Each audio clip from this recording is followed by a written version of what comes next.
नमस्ते दोस्तों हम पढ़ चुके हैं प्रकाश का अपवर्तन के नियम, साथ में स्नेल का नियम, अपवर्तनांक किन किन बातों पर निर्भर करता है ये हम देख चुके हैं। फिर हमने देखा प्रकाश के अपवर्तन से संबंधित घटनाएं जो दैनिक जीवन में हम लोग देखते हैं। दोस्तों आज एक महत्वपूर्ण टॉपिक है,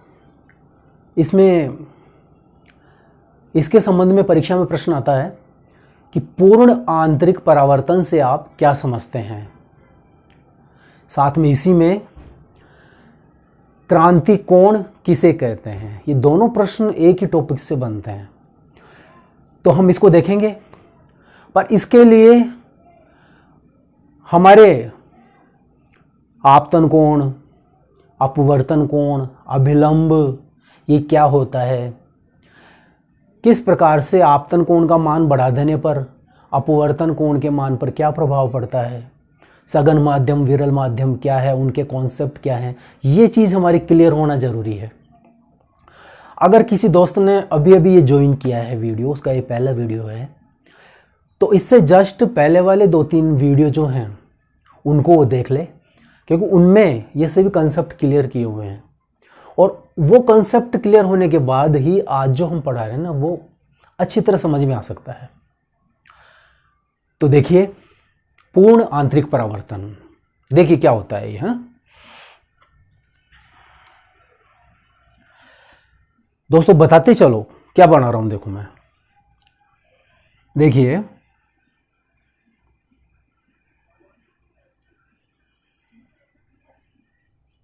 ये एक पृथक्कारी तल है। आप बोलोगे किस किस का? ये पृथक्कारी तल है 2 माध्यमों का। एक माध्यम जैसे द्रव ले लिया हमने,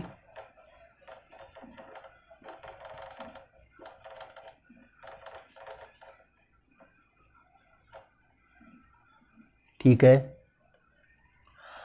अब देखिए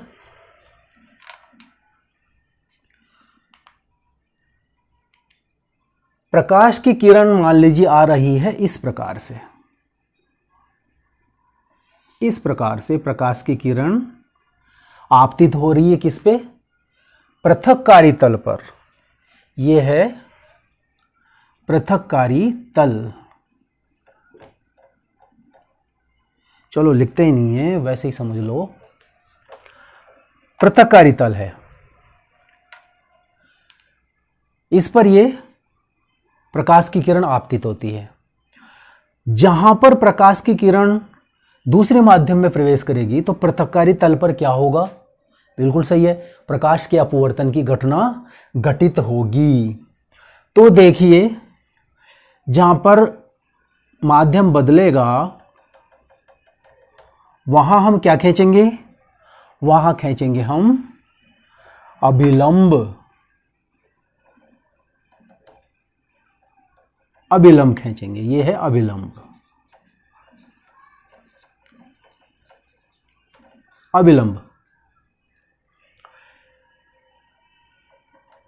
अब देखिए प्रकाश की किरण कहां से कहां जा रही है।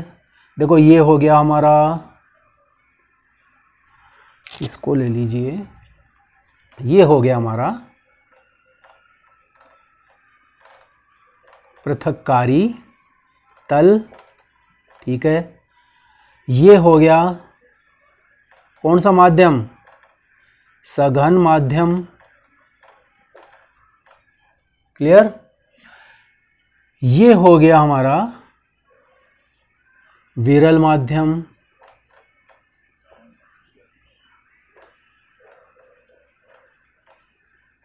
आप बोलोगे सर इसमें नाम क्यों नहीं दे रहे कि जल है, ये वायु है।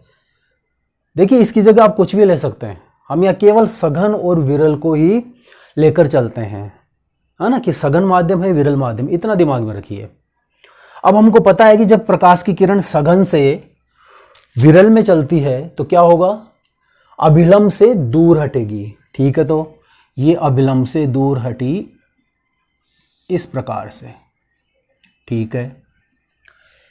ये तो हो गया अभिलंब और आपतित किरण के बीच का कोण, आपतन कोण, आपतन कोण आई, और ये हो गया आर, क्या बोलेंगे,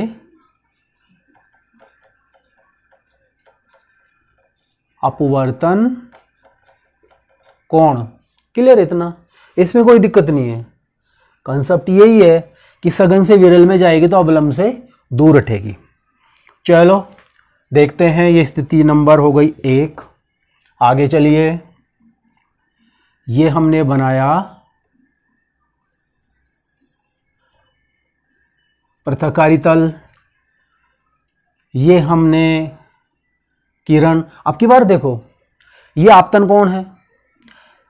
यदि इस आपतन कोण का मान अब की बार हम बढ़ा दें, आपतन कोण का मान यदि हम बढ़ा दें, कैसे बढ़ाएंगे? अरे भाई, इसको थोड़ा फैला दें, यानी कि आपतित किरण को थोड़ा सा इधर से मोड़ के पृथक्कारी तल पर गिराते हैं।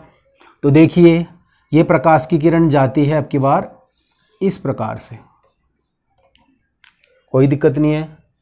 ये खींचा हमने क्या, वेरी गुड, अभिलंब। क्लियर है? इसको जैसे नाम दे देते हैं हम आपतित किरण, आपतित किरण। ये हो गई अपवर्तित किरण, अपवर्तित किरण। इस चित्र में नाम देते हैं, अगले में वही चीज समझने के लिए काफ़ी है। देखिए, ये हमने सघन माध्यम बना दिया, ठीक है।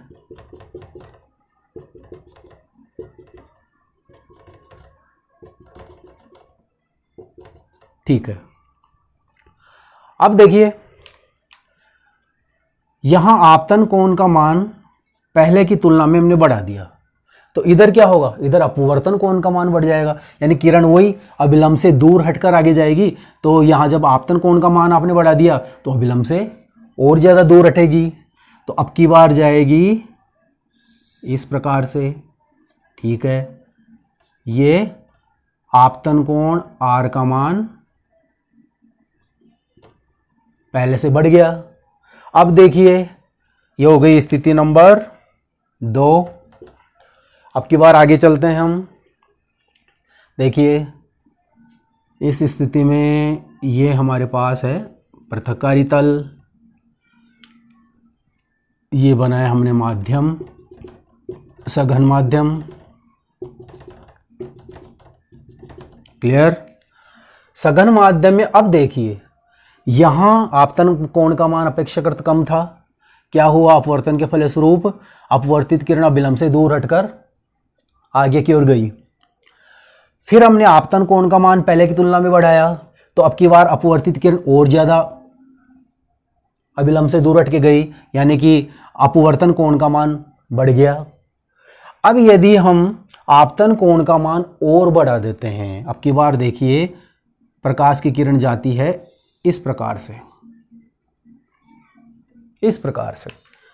तो ये बनाया हमने क्या, ये बनाया हमने अभिलंब। क्लियर है?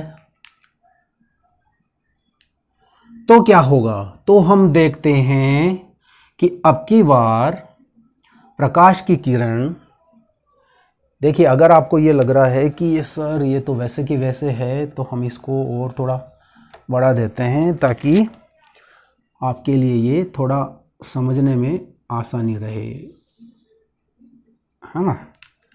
और ये बनाते हैं हम प्रकाश की किरण इस प्रकार से। देखिए, ये आपतित कराई हमने। तो हम देखते हैं कि अब की बार जो अपवर्तित किरण है वो पृथक्कारी तल में से सीधी गुजरती है, और इस स्थिति में जो अपवर्तन कोण है आई का मान वो हो जाता है 90 डिग्री। समझ में आया? अब देखिए एक बार ढंग से देख लो। देखो क्या किया हमने, प्रकाश की किरण सघन से विरल में जा रही है, यानी कि अपवर्तन के फलस्वरूप अभिलंब से दूर हटेगी, पता है हमको। अब की बार हमने क्या किया, आपतन कोण के मान को बढ़ा दिया तो इधर अपवर्तन कोण का मान भी बढ़ेगा, अर्थात अभिलंब से और ज़्यादा दूर हटके जाएगी किरण। फिर हमने आपतन कोण का मान और ज़्यादा बढ़ा दिया तो ये अभिलंब से और ज़्यादा दूर हटेगी, और इतना दूर हटेगी कि ये जो पृथक्कारी तल है उसमें से ही सीधी गुजर जाएगी। ऐसी स्थिति में जो अपवर्तन कोण का मान है, जो अपवर्तन कोण का मान है आई, वो कितना होगा, 90 डिग्री का होगा। ये देखिए 90 डिग्री का होगा। और इस स्थिति में जो आपतन कोण का मान था, आपतन कोण का मान जितना भी था, अर्थात इतना था कि अपवर्तन कोण का मान 90 डिग्री हो जाए, अर्थात जो अपवर्तित किरण है वो पृथक्कारी तल में से सीधा ही गुजरे, क्या करते हुए, अभिलंब से 90 डिग्री का कोण बनाते हुए। तो इस स्थिति में जो आपतन कोण है उसी को क्रांतिक कोण कहते हैं। ये चीज़ आपके क्लियर हो जानी चाहिए कि क्रांतिक कोण क्या है। क्रांतिक कोण आपतन कोण का वह मान है जिस पर अपवर्तित किरण अभिलंब से 90 डिग्री का कोण बनाते हुए पृथक्कारी तल में से सीधी गुजर जाती है। क्रांतिक कोण क्लियर है? बिल्कुल, आपकी स्माइल से पता लग रहा है। साथ में थम्स अप दीजिए। चलिए, ये चीज क्लियर है। अब देखिए एक चीज इसमें और समझिए आप कि अब इसकी अगली स्थिति देखिए। ये स्थिति नंबर हमने बना दी 3। अब क्या इसकी आगे स्थिति हो सकती है? आप कहोगे सर हाँ लग तो रहा है हो सकती है। क्या कि अगर इस कोण को, उसको आपतन कोण को, ये जो आपतन कोण है ना, ये आपतन कोण R, इस आपतन कोण का मान और बढ़ा दें तो क्या होगा, ये जो अपवर्तित किरण यहां गुजर रही थी वो ऐसे गुजरेगी। कहने का मतलब प्रथम माध्यम में वापस से आ जाएगी, जिस माध्यम से जा रही थी उसी माध्यम में वापस लौट आएगी। दोस्तों इसको पूर्ण आंतरिक परावर्तन कहते हैं। कहने का मतलब क्या हुआ, देखिए कैसे दिखाओगे आप इसको हम दिखाएंगे। ये हुआ हमारा पृथक्कारी तल, ये हुआ माध्यम, कौन सा, सघन माध्यम। ये इस पे प्रकाश की किरण हमने आपतित कराई इस प्रकार से, ये बनाया अभिलंब, ठीक है। तो हम देखते हैं कि प्रकाश की किरण वापस से उसी माध्यम में लौट आती है। यही पूर्ण आंतरिक परावर्तन है। और इस पूर्ण आंतरिक परावर्तन की स्थिति में क्या होगा, आपतन कोण का मान कितना होगा, ये आपतन कोण है, ये आपतन कोण आई, इसका मान कितना होगा, क्रांतिक कोण के मान से अधिक होगा। अरे क्रांतिक कोण तो ये हो गया ना, ये आपतन कोण का जो मान है जिस पर ये 90 डिग्री के कोण पर सीधी किस में से, पृथक्कारी तल में से गुजर रही है, ये क्रांतिक कोण है। तो इस क्रांतिक कोण के मान को और ज़्यादा बढ़ाएंगे तो फिर ये पूर्ण आंतरिक परावर्तन होगा, यानी आपतन कोण का मान इस स्थिति में क्रांतिक कोण के मान से अधिक होता है। तो चौथी स्थिति जो है, स्थिति नंबर 4, ये क्या है, बिल्कुल सही, यही स्थिति है पूर्ण आंतरिक परावर्तन की, यही पूर्ण आंतरिक परावर्तन की स्थिति है। तो चीज क्लियर है आपके? आप बोलोगे सर समझ में तो पूरा आ गया, लिखेंगे क्या? तो बता दूं आपको, देखो क्या लिखोगे इसमें, समझ पूरा आ गया। अब देखिए इसे लिखोगे क्या। प्रश्न हमारा था कि पूर्ण आंतरिक परावर्तन से आप क्या समझते हैं। साथ में अलग से प्रश्न आ सकता है, क्रांतिक कोण किसे कहते हैं। तो देखिए लिखोगे क्या आप, सबसे पहले आप टॉपिक डालोगे पूर्ण आंतरिक परावर्तन, उसके नीचे लिखोगे कि जब प्रकाश की किरण एक माध्यम से चलकर उसके पृथक्कारी तल तक पहुंचकर वापस पहले वाले माध्यम में ही लौट आती है, तो यह घटना पूर्ण आंतरिक परावर्तन कहलाती है। तो यह घटना पूर्ण आंतरिक परावर्तन कहलाती है। फिर आप लिखोगे इसे निम्न प्रकार से समझाया जा सकता है। फिर आप ये चारों स्थितियां बनाएंगे, चारों स्थितियां बनाएंगे, और इस स्थिति में आप देखिए ये जो स्थिति है इसको आप लिख सकते हो क्रांतिक कोण, क्रांतिक कोण, और इस स्थिति को लिख सकते हो पूर्ण आंतरिक परावर्तन, पूर्ण आंतरिक परावर्तन। अब देखिए आप इसमें लिखोगे क्या, अब निम्न प्रकार से समझा सकते हैं। चारों चित्र ड्रा करोगे, जरूरी नहीं है एक ही पन्ने में चारों बना दो, दो दो बना दो, पर नीचे नाम जरूर देना, चारों स्थितियां और ये नाम। पहले वाले चित्र में आप दिखा सकते हो, हर चीज का नाम लिख सकते हो, आपतित किरण, अपवर्तित किरण, आपतन कोण, अपवर्तन कोण, पृथक्कारी तल, सघन माध्यम, विरल माध्यम। ठीक है, अगले चित्रों में लिखने की आवश्यकता नहीं है। तो चारों चित्र आपने ड्रॉ कर दिए, उसके बाद में नीचे से आप यहां से लिखना चालू करोगे कि प्रकाश की किरण, लिखोगे जब प्रकाश की किरण सघन माध्यम से विरल माध्यम में जाती है तो पृथक्कारी तल पर प्रकाश के अपवर्तन के फलस्वरूप अभिलंब से दूर हट जाती है, अभिलंब से दूर हट जाती है। इस स्थिति में आपतन कोण के मान को क्रमशः बढ़ाते जाने पर अपवर्तन कोण का मान भी बढ़ता जाता है। एक स्थिति में अपवर्तित किरण अभिलंब से 90 डिग्री का कोण बनाते हुए पृथक्कारी तल में से सीधी गुजर जाती है। इस स्थिति में आपतन कोण का मान क्रांतिक कोण कहलाता है। आपतन कोण का मान क्रांतिक कोण कहलाता है। फिर लिखोगे आपतन कोण के मान को क्रांतिक कोण मान से बढ़ाने पर अपवर्तित किरण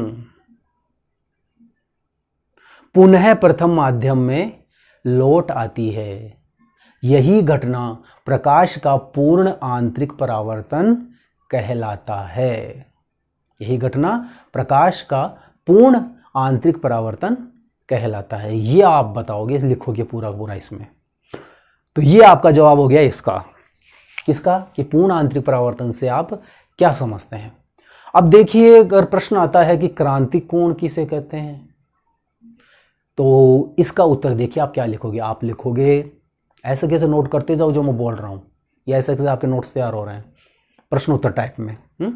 प्रश्न लिख लीजिए क्रांतिक कोण किसे कहते हैं। आंसर लिखो, लिखिए आपतन कोण का वह मान, शॉर्ट परिभाषा लिखा रहा हूं, आपतन कोण का वह मान जिस पर अपवर्तित किरण अभिलंब से 90 डिग्री का कोण बनाते हुए पृथक्कारी तल में से सीधी गुजर जाती है। आपतन कोण के उस मान को क्रांतिक कोण कहते हैं। आगे लिखिए आपतन कोण का मान क्रांति कोण से बढ़ा देने पर, प्रकाश की किरण पृथक्कारी तल तक पहुंचकर पुनः पहले वाले माध्यम में या पुनः प्रथम माध्यम में लौट आती है। यह घटना प्रकाश का पूर्ण आंतरिक परावर्तन कहलाती है। ये बताएंगे दोस्तों आप क्रांति कोण में। तो आज का टॉपिक समझ में आ गया आपके। नेक्स्ट हम देखेंगे प्रकाश का वर्ण विक्षेपण, यानी प्रकाश अलग अलग रंगों में किस प्रकार से नजर आता है, किस प्रकार से बंट जाता है ना। ये अगले वीडियो में देखेंगे। ठीक है, स्माइल देते रहिए। बाय।